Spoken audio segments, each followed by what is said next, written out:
Hello everyone, welcome back to my YouTube channel.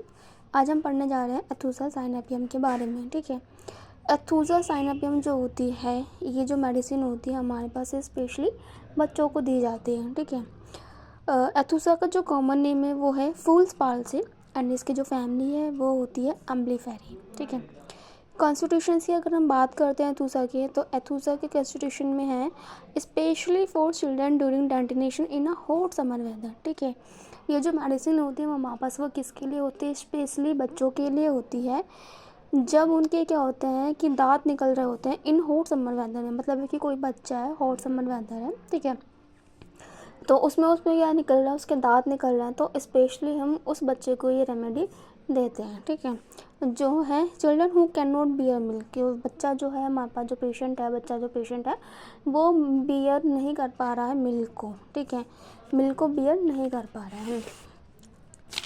अब हम पढ़ते हैं मेंटल जनरल्स के बारे में। मेंटल जनरल्स में है idiocy in children incapacity to think confuse. ठीक है, इसका जो बच्चा होगा बहुत ज़्यादा मतलब इडियोसी होगा, स्टूपिड जैसा होगा, मतलब कि बहुत ज़्यादा स्टूपिड होगा, बच्चा स्टूपिड होगा एंड देन स्मार्ट नहीं होगा, इंटेलिजेंट नहीं होगा। इनकैपेसिटी टू थिंक मतलब उसे सोचने समझने की क्षमता भी नहीं होगी, वो ज़्यादा सोच ही नहीं पाएगा, कन्फ्यूज़ होगा, बहुत ज़्यादा कन्फ्यूज़ होगा। फिजिकल जनरल्स में है great weakness, children can not stand, unable to hold up the head, मतलब है कि उसमें इतनी ज़्यादा वीकनेस है कि वीकनेस के कारण हमारे वापस वो बच्चा जो है वो खड़ा भी नहीं हो पा रहा, इतनी ज़्यादा वीकनेस है।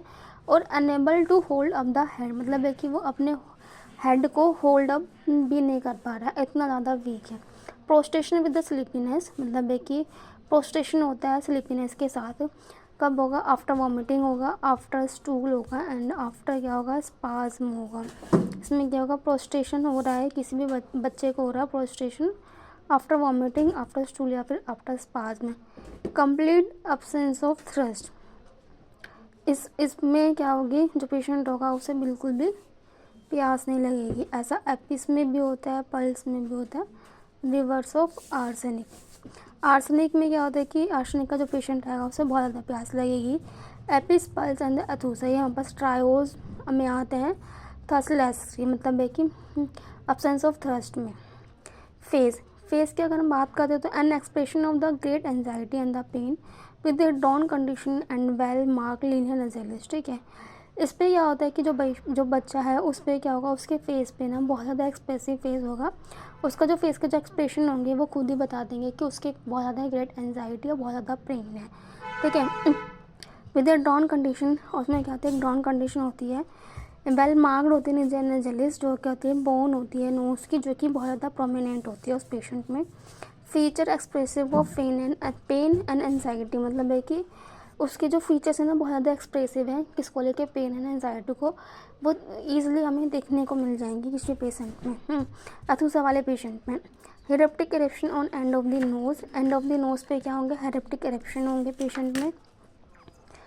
अब हम बात करते हैं जीआईटी की, तो जीआईटी में क्या होता है? Indigestion of teeth in children, violent sudden vomiting of a frothy milk mild substances और येलो फ्लूड, जो कि followed by curdled milk and the cheesy matter. इसमें क्या हो रहा है कि बच्चा जो है जिसके दांत निकल रहा है उसे बहुत ज़्यादा डाइजेशन होगा, मतलब कि इंडाइजेशन है जिस बच्चे के दांत निकल रहे हैं, बहुत ज़्यादा वायलेंट होगा। उसमें वायलेंट के बाद क्या होगा? सडन वॉमिटिंग हो जाएगी, जो कि कैसे होगी? फ्रोथी, झाग जैसी होगी, उसमें मिल्क वाइट सब्सटेंसेस होगा एंड द येलो फ्लूड होगा। फॉलोड करेगा cuddled milk and the cheesy matter मतलब कि फटे हुए दूध की तरह क्या होगी? वैसे होगी। Regurgitations of food and hour also after eating, copious greenish vomiting.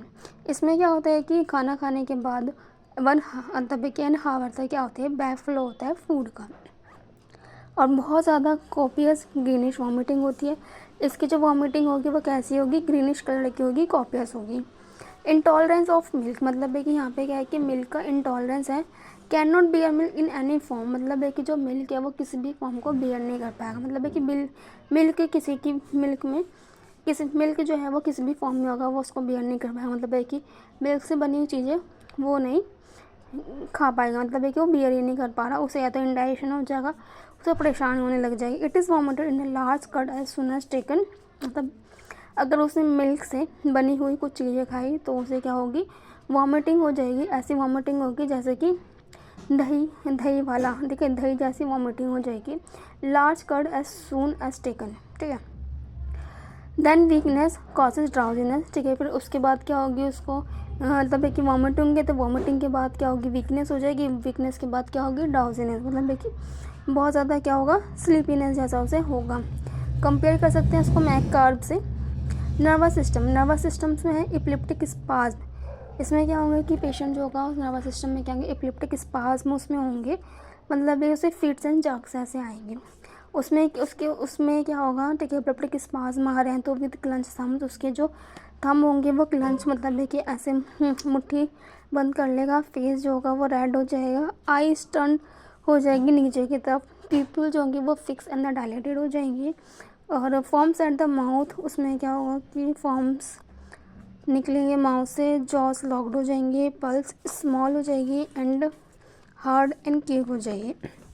मतलब है कि इपिलेप्टिक स्पाज्म आ रहा है, इपिलेप्टिक स्पाज्म की वजह से क्या होगा, यहाँ पे sudden involuntary condition, muscular contraction होता है, मतलब है कि इनवॉलेंट्री होगा और एकदम से सडन होगा। इसमें क्या होगा कि थंब जो होंगे वो क्लेंच हो जाएंगे।